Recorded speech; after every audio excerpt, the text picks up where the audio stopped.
Hello po Ma'am Ling. So ito po Ma'am Ling yung ating sewing machine po Ma'am. Okay, so ito po yung ano natin Ma'am.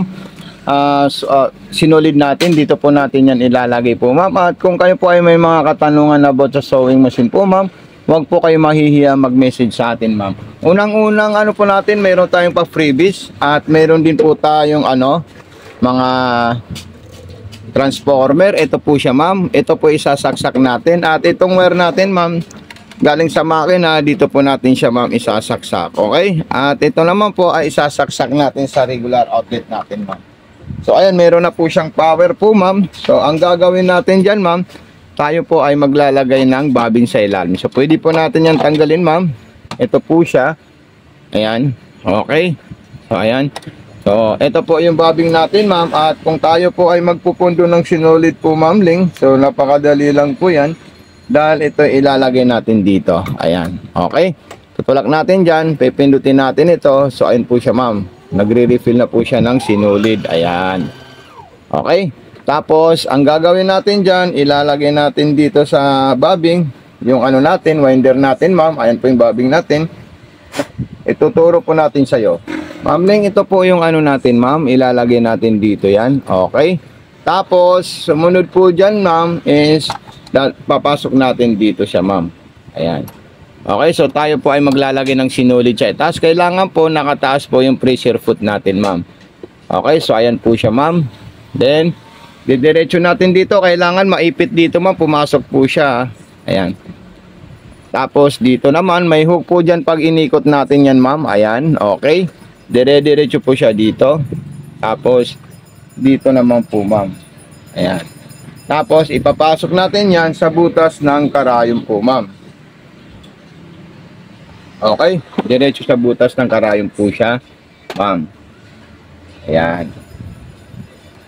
So ayan po siya ha. Makikita natin siya Ma'am. Napakaganda po at talagang napakahusay. Ayan. Tapos igaganito natin siya. Ayan. Okay. Then ipapasok natin dun yan sa likod. At isasarado natin yan. So maglalagay po tayo ng tela. Dito po yung mga selector item natin sa design, zigzag, kung ano-ano. Pipili ka kung pang manipis or pang makapal. So ayan, okay. So ayan, pang manipis. Dito tayo sa pang cotton number 3. Pang maong number 4. So ayan. So pipindutin natin yan Ma'am. Okay. So ayan.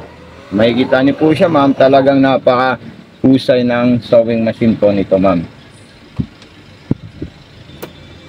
Yan. Tapos dito po yung reverse niya po Ma'am. Atras abante. Ito po siya Ma'am. Yan. Sabi ang ganda. Okay. So ito napakaganda po ng design niya po Ma'am. Oh. Solid na solid po siya Ma'am. Tapos susunod natin dyan, kung tayo po ay magsisigsag at kukuha ng malalaking zigzagger at mga design. So ito, ikutin lang natin ito Ma'am. Ayan. So all goods po ito Ma'am at saka functionable po siya Ma'am. Ibig sabihin, di na po kayo mag-worry na baka hindi siya gumagana. So talagang gumagana po ito Ma'am. Ayan.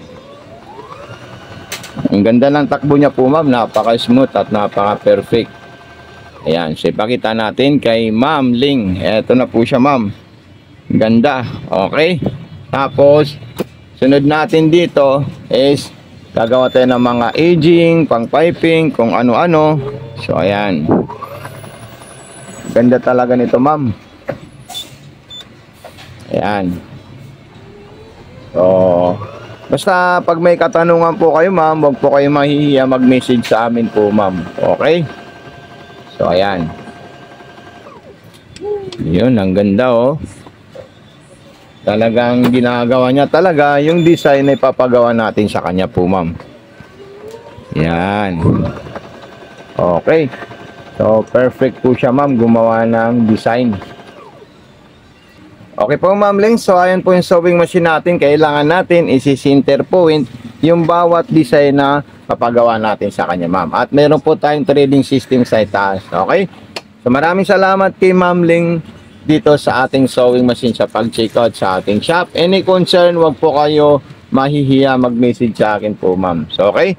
So God bless and more power po Ma'am Ling.